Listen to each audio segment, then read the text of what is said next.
Good afternoon students, Tanushree miss here.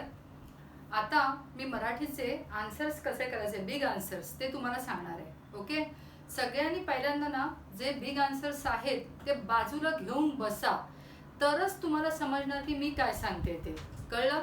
नाहीतर समजणार नाही। कशा प्रकारे एक पेन्सिल पण बरोबर घ्या, ती जी लिहिली आहे ती नोटबुक बरोबर घ्या आणि त्याच्याप्रमाणे मी सांगते त्याप्रमाणे पॅरेग्राफ्स करा छोटे छोटे आणि मग आन्सर्स करायचे। एकदम मोठे आन्सर्स होणार नाहीत। आता मी तुम्हाला जे 2 मराठीचे रिव्हिजनचे पेपर घातले होते, हाफ हिंदीचे घातले होते, बऱ्याचशा मुलांनी खूप छान पेपर लिहिले आहेत, नो डाऊट। पण मोठा आन्सर एकालाही जमला नाही लिहायला नीट असा। कळलं? कोणाचं फॉर्मेशन चुकलं आहे, कोणाचे स्पेलिंग मिस्टेक्स आहेत। ओके, एखाद दुसऱ्या मुलांनी तेही चांगले लिहिले, पण तुम्हाला हे आन्सर्स लिहिता आले पाहिजे, because in your board exam it's very important. कळलं? आता प्रत्येकाने वही आणली आहे, पेन्सिल आणली आहे, त्याप्रमाणे मी जसं सांगते तसे पॅरा करा। 2-2दा एक पॅरा बोला। किती वेळा बोलायचा? 2 वेळा, आणि त्याच्यानंतरच तो हळूहळू तुम्हाला बरोबर बायहार्ड होणार। कळलं? बघा, संत नामदेवाने परमेश्वराकडे केलेली विनंती सोदाहरण स्पष्ट करा। सोदाहरण म्हणजे काय? उदाहरणासहित स्पष्ट करा। संत नामदेवाने श्री विठ्ठलाला माऊली असे म्हटले। काय म्हटले आहे? माऊली। आईची माया जशी तिच्या बाळावर सतत असते, तशी मायेची व प्रेमाची पाखर हे देवा तू माझ्यावर अविरत करावीस, अशी विनंती संत नामदेव या अभंगात करतात। बघा काय म्हटलंय, संत नामदेवाने श्री विठ्ठलाला माऊली असे म्हटले आहे। मी जशी लाईन बोलते तसंच रिपीट करायचं परत परत। संत नामदेवाने श्री विठ्ठलाला माऊली असे म्हटले आहे। आईची माया जशी तिच्या बाळावर सतत असते, तशी मायेची व प्रेमाची पाखर हे देवा तू माझ्यावर करावीस। अविरत येत असेल तर लिहा, नाहीतर माझ्यावर करावीस, अशी विनंती संत नामदेव या अभंगात करतात। मी जेवढं स्लो बोलते तेवढं स्लो बोलून तुम्ही तिथे करा। बघा परत एकदा सांगते, संत नामदेवानी श्री विठ्ठलाला माऊली असे म्हटले आहे। आईची माया जशी तिच्या बाळावर सतत असते, तशी मायेची व प्रेमाची पाखर हे देवा तू माझ्यावर करावीस, अशी विनंती संत नामदेव इथे विठ्ठलाला करत आहेत किंवा अभंगात करत आहेत। लक्षात आलं सगळ्यांच्या? आता दुसरा पॅरा। अशी विनवणी करताना त्यांनी प्राणी पक्ष्यांमधील मातृप्रेमाची 3 उदाहरणे दिली आहेत। किती उदाहरणं दिली आहेत? 3। झाडावरून अचानक धरतीवर पडलेले पिल्लू जेव्हा आकाशातून पक्षिणी बघते, तेव्हा ती त्याला वाचवण्यासाठी तत्परतेने झेप घेते। हे जरा पहिलं उदाहरण ब्रॅकेट करा। कुठे करणार? झाडावरून अचानक धरतीवर पडलेले पिल्लू जेव्हा आकाशातून पक्षिणी पाहते, तेव्हा ती त्याला वाचवण्यासाठी लगेच झेप घेते। तत्परतेने नाही आला तर लगेच हा शब्द तिथे लिहा। काय लिहिणार? लगेच लिहा। झालं? हा झाला पहिला पॅरा। 2 वेळा बोलायचा तो की तो तुमच्या डोक्यात येणार। नंतर दुसऱ्या पॅराला आता परत ब्रॅकेट करा। वासराला भूक लागते व ते भुकेने व्याकुळ होते, तेव्हा त्याची भूक जाणून गाय त्याला दूध पाजण्यासाठी हंबरत त्याच्याकडे धावत येते। हा जरा दुसरा मार्क करा। वासराला भूक लागते व ते भुकेने व्याकुळ होते, तेव्हा त्याची भूक जाणून गाय त्याला दूध पाजण्यासाठी हंबरत त्याच्याकडे धावत येते। झालं? कळलं? आता तिसरा करा। रानात पेटलेल्या वणव्यात हरणीचे पाडस सापडले तर हरिणी चिंतित होते, व्याकुळ होते। असे हे 3 छोटे छोटे पॅरा आपण करायचे। तिथे पॅराग्राफ करायचे नाही, आपण आपल्यासाठी करायचे। कळलं? लिहिताना ते पूर्ण एकत्र लिहायचं उत्तर, जसं आपण आता लिहिलंय तुमच्या वहीमध्ये। कळलं? बघा, झाडावरून अचानक धरतीवर पडलेले पिल्लू जेव्हा आकाशातून पक्षिणी पाहते, तेव्हा त्याला वाचवण्यासाठी ती आकाशातून झेप घेते। पहिलं झालं। दुसरं काय येणार?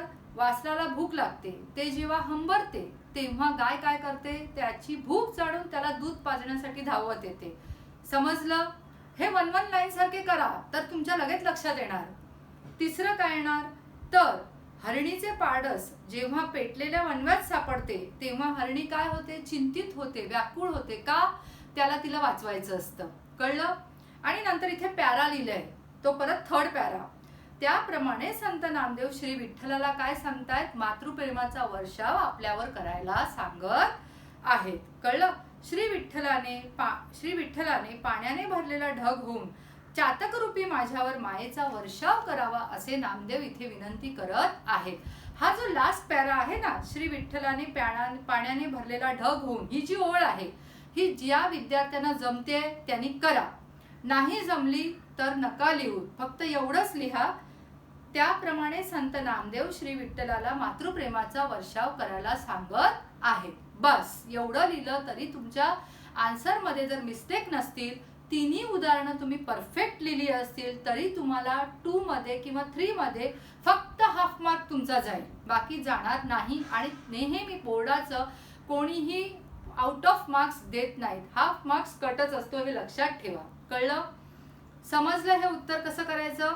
आता सेकंड, आई, प्राणी, पक्षी यांच्या मातृप्रेमाचे कवितेतून व्यक्त झालेले वर्णन तुमच्या शब्दात लिहा. बघा, संत नामदेवांनी श्री विठ्ठलाला माऊली असे म्हटले आहे. आपण तिचे बाळ आहोत असा आशय त्यांनी अभंगात व्यक्त केला आहे. तान्हुले नाही लिहिलं तरी चालेल.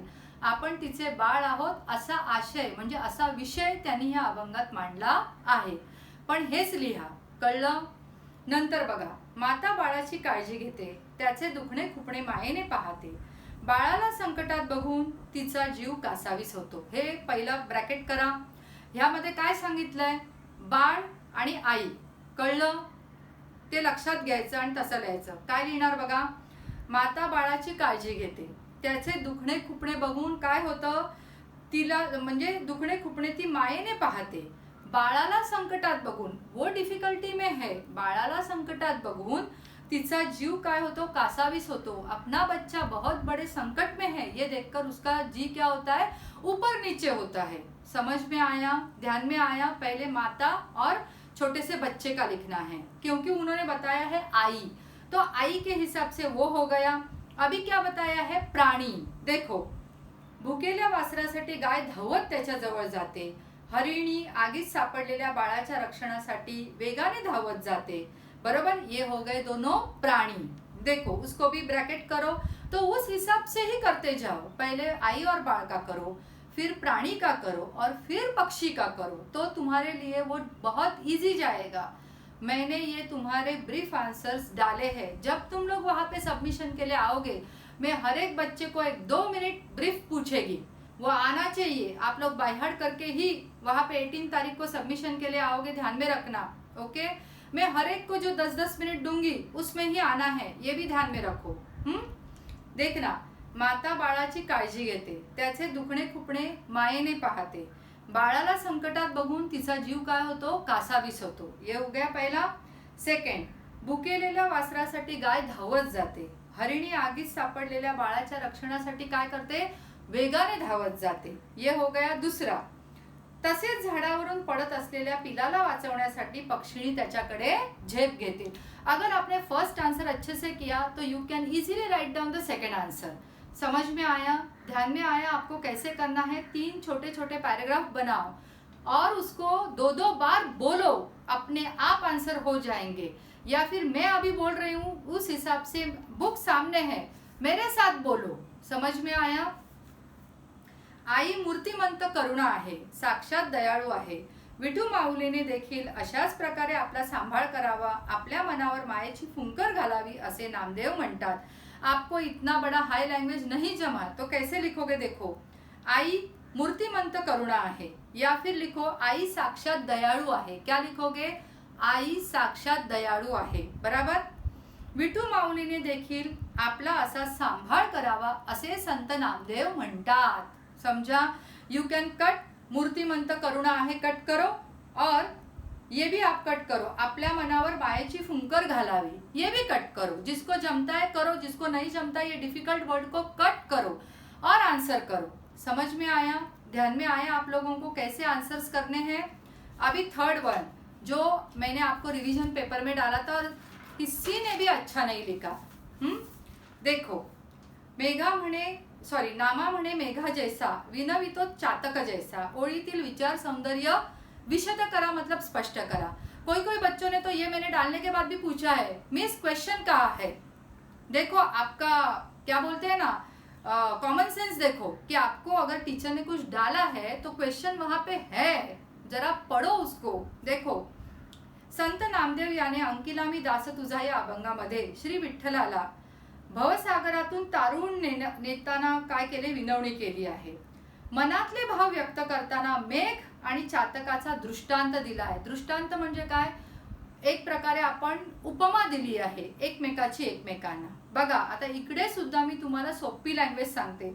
संत नामदेव यांनी अंकिलामी दास तुझा या अभंगामध्ये श्री विठ्ठलाला, बरोबर, श्री विठ्ठलाला स्वतःला वाचवण्यासाठी विनवणी केली आहे। क्या लिखोगे, स्वतःला वाचवण्यासाठी विनवणी केली आहे। क्या लिखोगे, श्री विठ्ठलाला स्वतःला वाचवण्यासाठी विनवणी केली आहे। जिसको नहीं जमता है वो लिखो वहां पे बाद में। मनातले भाव व्यक्त करताना ये आना ही चाहिए। मेघ आणि चातकाचा दृष्टांत दिला आहे। समझ में आया? अभी आगे देखो। श्री विठ्ठलाने आपला सांभाळ करावा हे सांगताना अभी मैच द फॉलोइंग ध्यान में रखना। माता बाळ, पक्षिणी पिल्लू, हरणी पाडस, गाय वासरू असे दृष्टांत दिले आहेत। ये हो गया फर्स्ट पैरा। अभी सेम टू सेम देखो, माता है तो आई की माया लिखने का, फिर पक्षिणी है तो पक्षिणी की काळजी लिखने का, फिर हरणी और पाडस है तो हरणी की चिंता लिखने का, गाय और वासरू है तो गायीची ओढ लिखने का। तशा प्रकारे देवाने आपली काळजी घ्यावी यासाठी नामदेव श्री विठ्ठलाला विनवत आहे। देखो बराबर से ये वाला जैसे आप लिखोगे उस हिसाब से ही उसको नीचे की लाइन को कन्वर्ट करो। देखो माता आणि बाळ तो उसके हिसाब से लिखने का आईची माया, पक्षिणी आणि पिल्लू पक्षिणीची काळजी, हरणी आणि पाडस हरणीची चिंता, और गाय और वासरू का लिखना है गायीची ओढ। समझ में आया? इस तरह से ये लाइन को करो। ओढ, तशा प्रकारे देवाने आपली काळजी घ्यावी। ये हो गया आपका सेकंड छोटा पैरा। ओके, यासाठी नामदेव श्री विठ्ठलाला विनवत आहेत। ते म्हणतात की चकोर पक्षी, सबसे इम्पॉर्टंट ये है, ते म्हणतात की चकोर पक्षी केवळ पावसाच्या ढगातील पाणी पितो आणि जर मिळाले नाही तर तो प्राण सोडतो, म्हणजे तो मरतो। तसा मी चकोरासारखा तुझ्या मायेच्या वर्षावासाठी व्याकुळ झालो आहे। तू माझ्यासाठी जीवनदायी मेघ आहेस। अभी देखो इसको कैसे करना है, पहले ब्रैकेट करो। ते म्हणतात की चकोर पक्षी केवळ पावसाच्या ढगातील पाणी पितो आणि ते जर नहीं मिळाले तो तो मरण पावतो। ब्रैकेट क्लोज करो। पहले चकोर पक्षी के बारे में हो गया, क्या है कि वो सिर्फ और सिर्फ बारिश का पानी पीता है, वो उसको नहीं मिला तो वो मर जाता है। ध्यान में आया? अभी दूसरी लाइन, मी चकोरा सारखा, काय आहे, तसा मी चकोरा सारखा तुझ्या मायेच्या वर्षावासाठी, तुझ्या म्हणजे कोणाच्या, विठ्ठलाच्या मायेच्या वर्षावासाठी व्याकुळ झालो आहे। म्हणजे काय, मी तुमची वाट बघत आहे। तू माझ्यासाठी काय आहेस, जीवनदायी मेघ आहेस। मतलब क्या है कि अगर आप मुझे दर्शन दोगे तो ही मैं जिंदा रह पाऊंगा। ऐसे यहाँ पे श्री नामदेव क्या बोल रहे हैं, विठ्ठल को बता रहे हैं। देखो कैसे करना है, आंसर को 4 पार्ट में डिवाइड करना है तो ही वो आंसर होगा। बड़े बड़े आंसर एक साथ कभी नहीं होते हैं।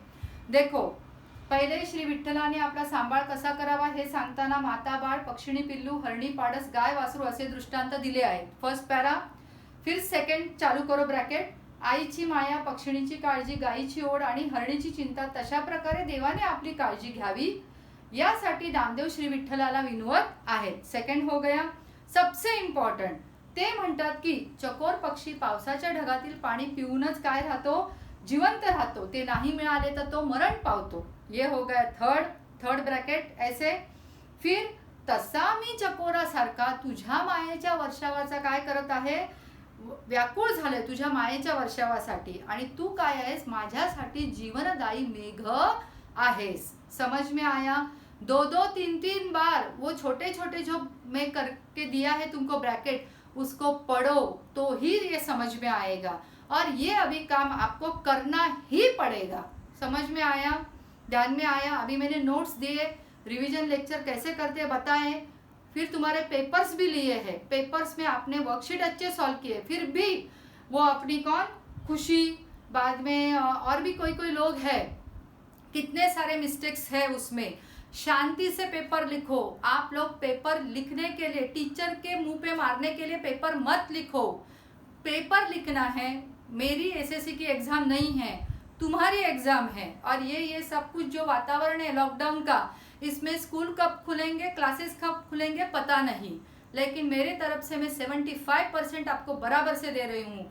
आपने मुझे 25% भी नहीं दिया तो मेरी गलती उसमें रहेगी नहीं।